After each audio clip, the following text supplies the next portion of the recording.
যত ভোট এগিয়ে আসছে তত বিরোধীদের ওপর হামলা আরো বেশি করে এগিয়ে আসছে। যেমন বর্ধমানের কাটোয়ায় পোস্টারিং নিয়ে অশান্তি, বিজেপির পোস্টার ছিঁড়ে ফেলার অভিযোগ, সঙ্গে সঙ্গে বিজেপির বুথ সভাপতিকে মারধরেরও অভিযোগ উঠছে। দেখুন।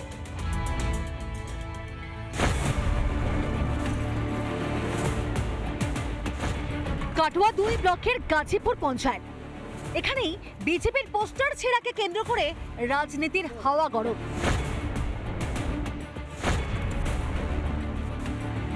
দিয়াসিন গ্রামে 206 নম্বর বুথের বিজেপি সভাপতি অলোক মাঝি, তিনি নাকি গ্রামে পোস্টারিং করছিলেন। অভিযোগ, তখন পোস্টারগুলি ছিঁড়ে দেয় তৃণমূলের লোকজন। এক্ষেত্রে অভিযোগের তীর কাটোয়া 2 পঞ্চায়েত সমিতির সহ সভাপতি তথা ব্লক যুব তৃণমূল কংগ্রেসের সভাপতি রাজীব চট্টোপাধ্যায়ের বিরুদ্ধে। আমরা মোড়ল পাড়া থেকে পোস্টার মারতে মারতে আমরা মাঝের পাড়া পর্যন্ত গিয়েছি।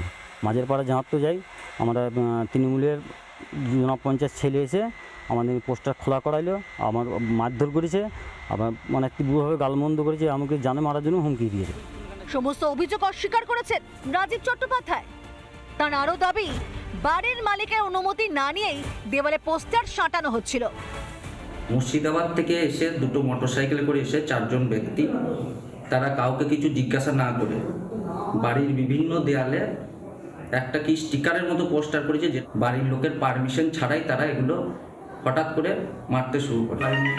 তাদেরকে মারতে বারণ করেছে এবং তাদেরকে বলেছে তোমরা এই পোস্টার যেভাবে তোমাদের দেয়াল থেকে তুলে দিও। এবার শুনুন বাড়ির মালিকের বক্তব্য। তার কথাতেই স্পষ্ট, মিথ্যে বলছেন রাজীব চট্টোপাধ্যায়। বললো যে পোস্টারটা লাগাবো, লাগা ভেতর দিই। আমি মানে অনুমতি দিয়েছি না লাগানোর? লাগাতেই বলেছিলাম, আমি শোনেন কাউকে অনুমতি দিই না, সবাই আমাদের বাড়িতে লাগায়।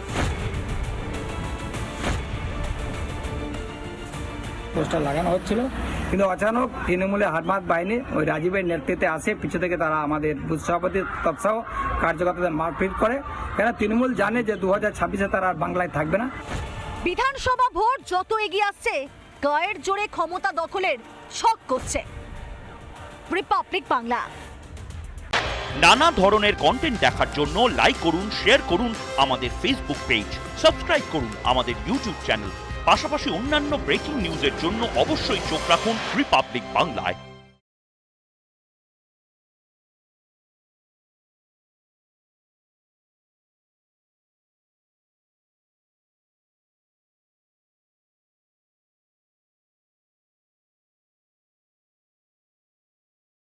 নানা ধরনের কন্টেন্ট দেখার জন্য লাইক করুন, শেয়ার করুন আমাদের ফেসবুক পেজ, সাবস্ক্রাইব করুন আমাদের ইউটিউব চ্যানেল।